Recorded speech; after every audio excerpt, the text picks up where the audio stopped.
దేవుని స్తోత్రం. ప్రభువు మహిమగల నామానికి స్తుతి కలుగునుగాక. దేవుని వాక్యం సెలవిస్తుంది. ద్వితీయోపదేశ కాండం 28వ అధ్యాయం 1వ వచనం.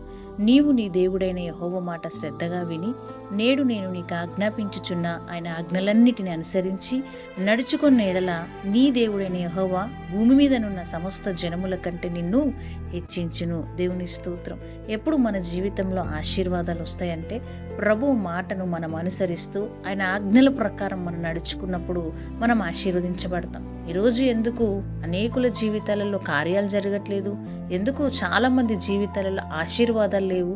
ఎన్నో ఏండ్ల నుంచి ఉన్న జీవితంలో కష్టాలన్నీ కూడా ఇదిగో ఇప్పుడు ఈ నిమిషం ఈ రోజు కూడా అలానే ఉన్నాయి. ఎందుకంటే ప్రభు మాటలకు లోబడకుండా ఆయన చిత్త ప్రకారం మనం ఏదైతే చేయమో, మనకు నచ్చినట్టుగా మనం ఏదైతే ముందుకు వెళ్ళిపోతామో దాని పరిణామమే ఈరోజు నీ జీవితంలో ఆశీర్వాదం లేదు.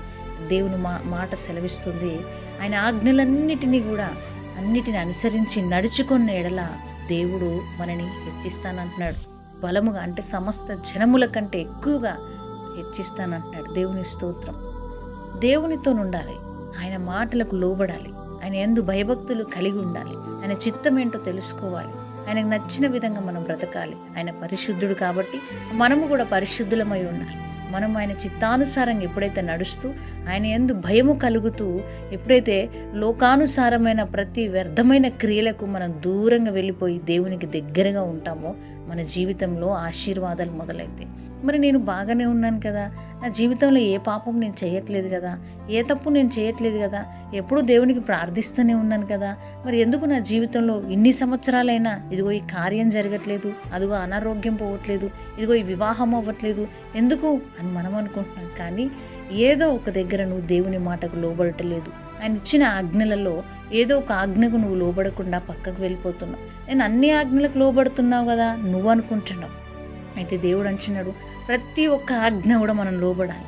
ఏ విషయంలో ఒక చిన్న కోపం ఉన్నా కూడా నీ హృదయంలో ఎదుటి వారి మీద నీ జీవితంలో కార్యం ఆలస్యం అవుతుంది. ఎందుకంటే దేవుడు ఒక వ్యక్తిని ఎంచుకున్నప్పుడు, ఆ వ్యక్తిని ఆశీర్వదించాలనుకున్నప్పుడు ఆ వ్యక్తి హృదయం అంతా కూడా ఒక మచ్చైనను ఒక డాలైనను కానరావద్దట. మరి మన హృదయం అంతా కూడా కపటం పెట్టుకొని మన మనసులో కూడా పెట్టుకొని బయటకు ఒకలాగా ఉంటారు చాలామంది ఎదుటి వ్యక్తిని క్షమించే గుణం ఉండదు. చాలామంది ఏవేవో వ్యర్థమైన చూస్తూ ఉంటారు. ఇదేం తప్పు కాదు కదా అనుకుని వెళ్తూ ఉంటారు. ఇంకొంతమంది అయితే ఇది నాకు నచ్చింది, ఈ పని నాకు నచ్చింది కాబట్టి నేను చేస్తున్నాను, ఇదేం దేవుని చిత్తమే అనుకొని వాళ్ళంతలో వాళ్ళే అనుకొని వెళ్తూ ఉంటారు. కానీ ప్రభు చిత్తం అంటూ ఒకటి ఉంటుంది. దాన్ని తెలుసుకొని దాన్ని అనుసరిస్తూ దాని యందు అంటే దేవుని మాటల యందు భయభక్తులు కలిగి మన జీవితాన్ని ముందుకు వెళ్తున్నప్పుడే ఎంత కష్టం వచ్చినా, నష్టం వచ్చినా, శ్రమ వచ్చినా వాటన్నిటిని అణిచివేసి ప్రభు ఎవరైతే మనని హేళన చేసి నిందించి అవమానించారో వారి ముందు మనని సమస్త జనముల కంటే నిన్ను హెచ్చించుదు, అంటే వారి ముందు వారి కంటే ఎక్కువగా మనం ఆశీర్వదించబడతాం. ఇదంతా ఎప్పుడు జరుగుతుందంటే నీ జీవితంలో నిన్ను నువ్వు పూర్తిగా దేవునికి సమర్పించుకున్నప్పుడే, నిన్ను నువ్వు పూర్తిగా దేవునికి లోబడినప్పుడే. అంతేకాని నీకు నచ్చినట్టు నువ్వు చేసి నీకు నచ్చిన బ్రతుకు నువ్వు బ్రతుకుతూ నీకు ఇష్టానుసారమైన ఆలోచనల ప్రకారం నువ్వు వెళుతూ నీ జీవితం అంతా కూడా వ్యర్థమైన పాపములతో నింపుకొని నీ లైఫ్ అంతా కూడా నీ సమయం అంతా కూడా వ్యర్థమైన వారికి ఇచ్చి నీ బ్రతుకంతా పాడు చేసుకొని నీ జీవితం అంతా నశింప చేసుకొని ప్రభువా అనంటే నీ జీవితంలో ఆశీర్వాదములు రావు. ప్రియ సహోదరుడా, సహోదరి, జ్ఞాపకం చేసుకో. ఈరోజు నువ్వు ఆయన మాట వింటున్నావా? అసలు ఆయన చిత్త ప్రకారం నడుస్తున్నావా? ఆయన ఏం చెప్తున్నాడో వాక్యం ద్వారా వింటున్నావా? ఆయన ఎన్నోసార్లు నీతో మాట్లాడుతున్నాడు, దర్శనాల ద్వారా మాట్లాడుతున్నాడు, సేవకుల ద్వారా మాట్లాడుతున్నాడు, ఎన్నో మార్లు వాక్యం ద్వారా మాట్లాడుతున్నాడు, ప్రతిసారి నీతో మాట్లాడుతున్నాడు. కానీ నువ్వు అవి గ్రహించలేకపోతున్నావు. ఎందుకంటే నువ్వు ఆయనకు దూరంగా ఉన్నావు కాబట్టి, నువ్వు ఆయనకు దూరంగా పారిపోతున్నావు కాబట్టి ఆయన గ్రహించలేకపోతున్నావు నువ్వు ఆయన మాటలన్నీ కూడా. మరి అందుకనే ఈరోజు ప్రభు అంటున్నాడు, ఆయన నా మాటలు వినిన ఎడల, అంటే ఆయన మాటలు వింటే నువ్వు హెచ్చించబడతావు. నువ్వు ఎవరి ముందైతే అవమానపడుతున్నావో వారి ముందు నువ్వు నిలబడతావు అని ప్రభు అంటున్నాడు.